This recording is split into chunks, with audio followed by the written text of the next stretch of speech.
మామిడి చెట్లకు ఇదిగో ఇలాంటి తెగులు వస్తుంది. దాదాపు అన్ని చెట్లకు ఇలాగే తెగులు వస్తుంది. మామిడి చెట్లకు మామిడి పూతకు తెగులు వచ్చి పిందె రావటం లేదు. దీనికి ఉన్న కీటకాల కోసం చుట్టూ పక్షులు ఈ చెట్టు చుట్టూ పరిభ్రమణం చేస్తున్నాయి. పెద్ద చెట్టు తప్పు తోసి పూతంతా వేస్ట్ అవుతుంది. ఏం అర్థం కావడం లేదు.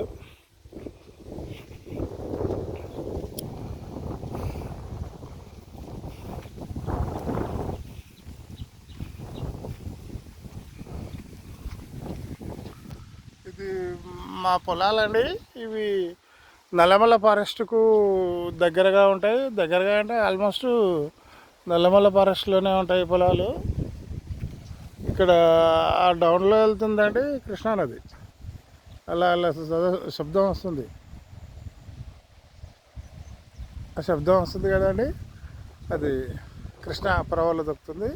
కింద బాగా లోయలో కృష్ణానది పరిగెడుతుంది. కృష్ణానది ఒడ్డు పైన మేము కాస్త ఈ భూములు వృషి సాగు చేస్తున్నాం. మాకు ఇక్కడ సరైన విత్తనం కానీ ఎరువులు కానీ అందవండి. అందక ఏదో మా వ్యవసాయం ఇలా ఉంది. ఏదో వర్షం చూడండి ఎలా ఉంది, ఈ రకంగా ఉందండి. మందులు అనగా ఇక్కడ పక్షుల బిడద, వివిధ రకమైన తెగుళ్ళు. ఈ మామిడి చెట్టు నల్లమల్ల ఫారెస్ట్లో పెరిగేటటువంటి ఫారెస్ట్ మామిడి అండి. ఇది అడవి మామిడి అంటారు. ఈ అడవి మామిడి చెట్టుకు చాలా కాయలు కాయాల్సింది. ఇదిగో ఇలా మొత్తం మసి తెగులు వచ్చేసిందండి సంవత్సరం.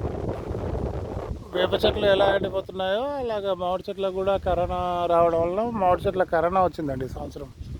కరోనా రావడం వలన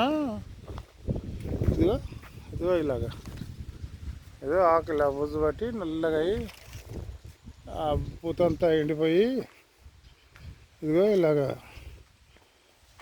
కరోనా వచ్చిందండి మామిడి చెట్లకు. హాయ్.